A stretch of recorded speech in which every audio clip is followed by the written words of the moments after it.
Je suis arrivé en 79 à l'île aux Moines, dans un chantier qui existait depuis 2 ans déjà et qui avait la première reconstruction, si on peut dire, de bateaux traditionnels en France avec un synago pour les éclaireurs de France.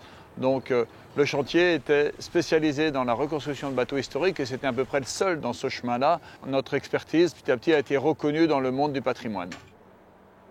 La construction de la recouvrance a démarré à l'île aux Moines. En fait, ça a démarré, c'était tout le lancement du concours du chasse-marée bateau des Côtes de France avec aussi les fêtes de Brest, les fêtes maritimes, les grandes fêtes maritimes de Douarnenez qui passaient à Brest.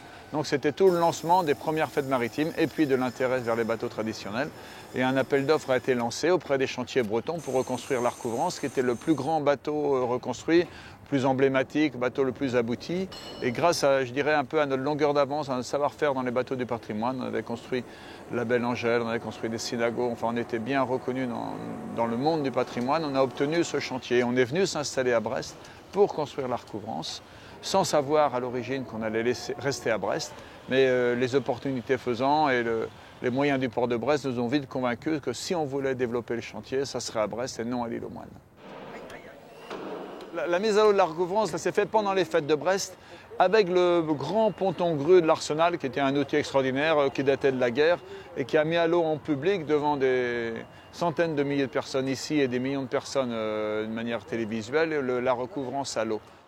Une année plus tard, on a mis le gréement. C'était consécutif au lancement du port-musée de Douarnenez et on allait à l'inauguration du port-musée de Douarnenez avec le bateau pour sa première navigation.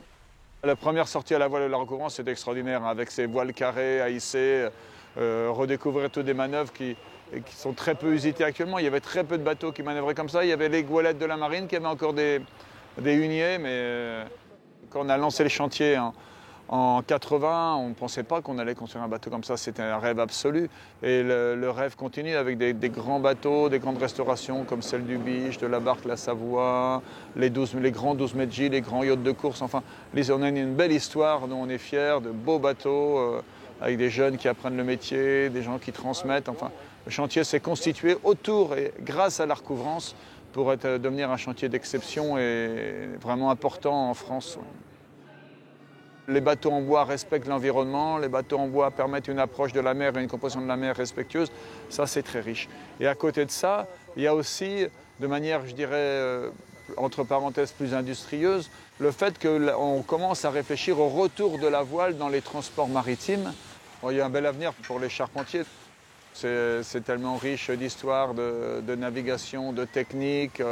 Maintenant, le métier de charpentier est international. On restaure actuellement un bateau qui a été construit en Argentine. On a en restauration un bateau qui a été construit en Tunisie. On a des bateaux qui ont été construits dans l'Ara, des bateaux construits dans le Morbihan. Donc, notre bassin de navigation est mondial et on va restaurer des bateaux de partout. Donc, on n'est plus attaché à un lieu et on va chercher le monde entier et toute cette culture pour retravailler.